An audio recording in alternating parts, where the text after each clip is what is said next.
여러분 반가워요. 여러분 어느 학교죠? 동답초등학교?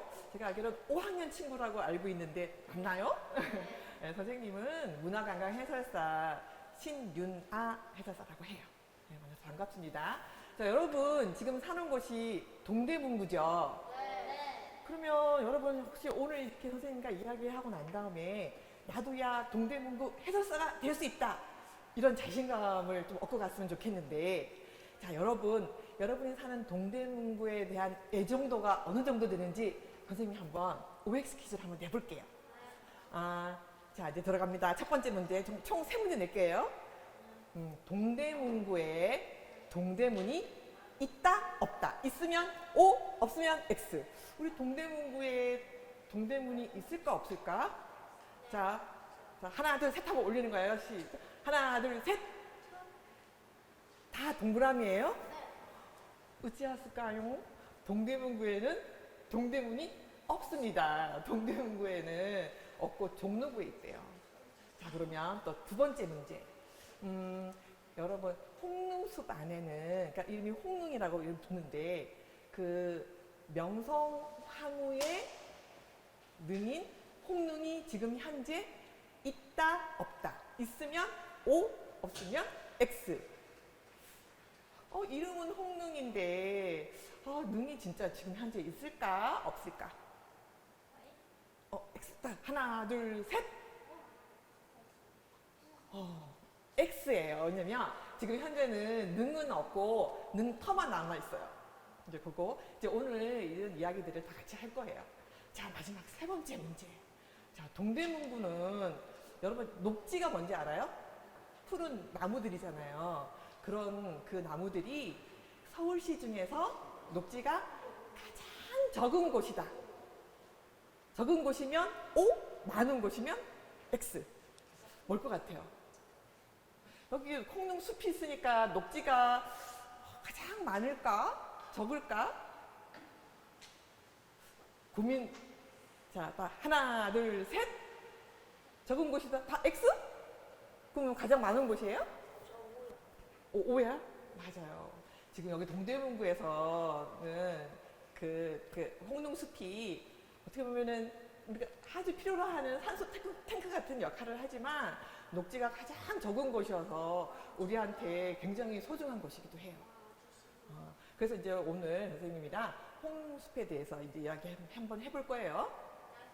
이 홍릉숲은 어떻게 생겼냐면요. 1922년에, 그러니까 여기 홍릉이, 명성황후의 능이 저기 그 경기도 쪽으로 옮기고 난 다음에 22년에 여기에 그 임업 그 시험지로 여기에 들어오면서 이거 만들어지게 된 거예요. 자, 그럼 여러분 혹시 홍릉숲에 한번 와본 적이 있나요? 아니요. 아까 친구 중에 한번 와본 적 있다고 들었는데? 저는 선생님은 여기 올 때 보니까 보통 평일에 오면은 인터넷 접수를 막 해야 돼요. 하고 와야 되고, 그러니까 토요일, 일요일, 휴일에만 자유롭게 올 수가 있는데, 사람들이, 이 동네 사람들은 가까이에 숲이 있으니까 자주 평일에도 오고 싶겠죠. 그죠? 그런데 이렇게 좀 이렇게 그 관리를 하는 이유는 뭐냐면, 이 홍릉숲 안에는 굉장히 우리가 보호해야 되고 연구해야 될 그런 식물들도 많이 있고요. 그리고 홍릉숲이 가진 역사적인 가치가 있는 곳이기 때문에 우리가 아주 관리를 해야 한다고 말씀하더라고요. 그리고 여러분, 이 홍릉숲에는 어떤 것들이 있냐면, 혹시 여기 여러분 아마 문배나무라고 못 들어봤을 거예요. 그죠? 이 문배나무가 세계에서 처음으로 발견된 곳이래요. 그러니까 이게 가장 기준이 되기 때문에 여러 나라에서 이 문배나무가 가장 기준이 되는 나무가 되는 거고요. 그리고 여러분 혹시 또 두축나무라고 들어봤어요? 이 두축나무도 우리 전국에 심어져 있는 두축나무의 엄마나무, 아빠나무가 여기 홍릉숲에 있어요. 그래서 이렇게 또 귀중한 곳이에요. 자, 여러분 또 우리나라는 예로부터 우리 삼천리 금수강산에서 나무가 되게 많았었거든요. 그런데 우리 역사에 아픈 두 가지 사건이 있었어요. 그 사건들 중에 어떤 일이 있었길래 우리가 굉장히 많은 우리 이 수목이 훼손이 된 적이 있어요. 어떤 일일까요? 어떤 일이? 6.25? 두 가지. 하나는 맞았어요. 하나는. 또 하나는 뭘까요? 이야, 맞았어요. 일제강점기와 6.25. 일제강점기 때는 어떤 일이 있었냐면 일본이 우리의 엄청 많은 나무들을 베어갔어요. 그때가 한 60에서 70% 정도를 다 벌목을 해갔대요. 그리고 6.25 때는 그러면 어떻게 해서 훼손됐을까? 북한이 가져간 건 아니고 6.25 때 전쟁이 일어나면서 많이 훼손이 되고, 그리고 전쟁이 끝난 다음에 우리 우리 국민들은 좀 가난하게 지냈잖아요. 그때 좀 이렇게 도보를 많이 했대요. 그래서 나무가 많이 없어졌는데, 이런 나무가 갑자기 많아졌던 거는 어떤 일이 있었냐면, 어떤 박사님 말씀하시기로는 2차 세계대전이 일어난 후에, 그때가 1945년이면 우리나라 해방됐을 때잖아요. 그죠? 그 이후부터, 그러니까 이 녹지 사업을 해서 성공한 유일한 나라가 우리나라래요. 자, 여기서 그러면 어떤 일이 있었을까? 여러분 혹시 나무를 심었지. 근데 여기에 지대한 역할을 하신 박사님이 한 분 계세요. 여러분 좀 기억해 줬으면 좋겠어요. 지금은 돌아가셨지만 현신규 박사님이라고 계신데, 이분이 그러니까 아주 그 땅에 척박한 땅에서도 잘 자라고, 그리고 뭐 추위와 병충해에 아주 강한 이러한 나무를 좋은 것을 이렇게 품종을 개발을 했대요. 그래서 어떤 나무냐면은 뭐 리기테다라는 소나무가 있고, 그다음에 현사시나무라는 나무가 있어요. 이런 것들을 나무에 많이 심어가지고 우리의 이 산야가 푸르게 되는, 그러니까 치유의 농림이 된 거예요. 그래서 여러분 이 어떤 박사님 이름이 뭐라고요? 현신규 박사님 좀 기억했으면 좋겠어요. 자, 그리고 우리가 홍릉숲에 오면 홍릉숲의 나무가 가장 나이 많은 나무가 한 몇 살쯤 됐을 것 같아요? 360살? 선생님이 알기로는 반송이라는 나무가 있는데, 자, 반송은 뭐냐면 소나무 종류예요. 소나무 종류인데 보통 소나무는 이렇게 쫙쫙 꽂아서 크잖아요. 그죠? 근데 여기는 이렇게 그 밑둥이부터 이렇게 벌어지면서 자라는 그런 소나무예요. 근데 이런 소나무가 지금 120살이 넘는 소나무가 있대요. 그래서 이 소나무는 이 근처 처음부터 원래 홍릉 숲에 있었던 건 아니고, 저기 홍릉초등학교라고 여러분 들어봤어요? 그 학교에 있다가 그러니까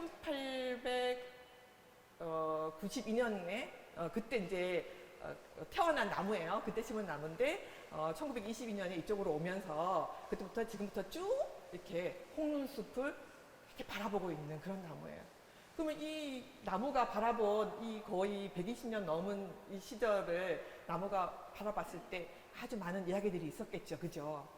그 이야기들 중에 명성황후와 관련된 이야기가 있어요. 자, 명성황후의 능이 아까 홍릉이라고 있다고 했죠. 그죠? 이 홍릉이 이렇게 오게 된 경위는, 자, 여기도 보면 여러분 혹시 을미사변이라고 들어봤어요? 들어본 친구는 을미사변은 어떤 거예요? 그렇죠. 맞아요. 생각해보세요. 어떻게 일본이 우리의 왕비님을 죽일 수가 있어요. 그죠? 이렇게 엄청난 사건이, 그러니까 을미년에 일어난 큰 사건인데, 이게 1895년이거든요. 일본 그 낭인들이 명성황후를 시해를 한 다음에 그 명성황후의 시신을 어떻게 했을까? 그걸 불태워버리는 거예요. 그 경복궁 뒤쪽에 녹산, 그러니까 사슴 동산이에요. 거기에다가 왕비를 시해를 한 다음에 불태워서 시신조차 없게끔 이제 해서 거기다가 향원정이라는 연못에다가 버려버리는 거예요. 그래서 사실 여기에 지금 이제 홍릉에 있는 그 홍릉 안에 그 무덤에는 황후의 그 유해는 없어요. 그 대신 황후가 입었던 옷이랑 이불들을 말아서 뒀대요. 그런데 이제 이 만들어진 때가 언제냐면은 그 고종임금님이 1897년도에 그 러시아 아간파천을 하고 돌아온 다음에 여기다 이제 무덤을 만들게 되는데요. 이 무덤은 아주 명성황후를 위해서 고종임금님이 굉장히 신경을 쓰고 그렇게 만든 무덤이에요. 그런데 이렇게 장례가 치러진 무덤에 어떤 일이 있었냐면은 그 해화동에 사는 그 홍태윤이라는 사람이 자기의 자비를 들여가지고서는 여기에 이제 백양나무를 심게 돼요. 근데 이 백양나무는 동네부터 해가지고 쭉 여기 홍릉까지 양쪽에다가 쭉 나무를 심는데 이때 이제 가로수가 우리나라 최초의 가로수가 생기게 되는 거죠. 그 우리나라 최초의 근데 1930년대에 그 일본인들이 도로를 개수한다고 하면서 그 가로수를 다 베어냈대요.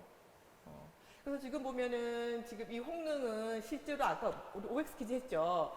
무덤은 실제로 없지만 지금 남양주로 옮겨갔지만 홍릉 터가 남아 있어요.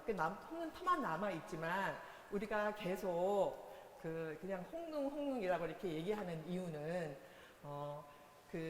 우리가 이제 항일 의식을 좀 갖도록 하는 그런 의미에서 그 홍릉이라는 이름을 계속 사용하고 있다고 해요.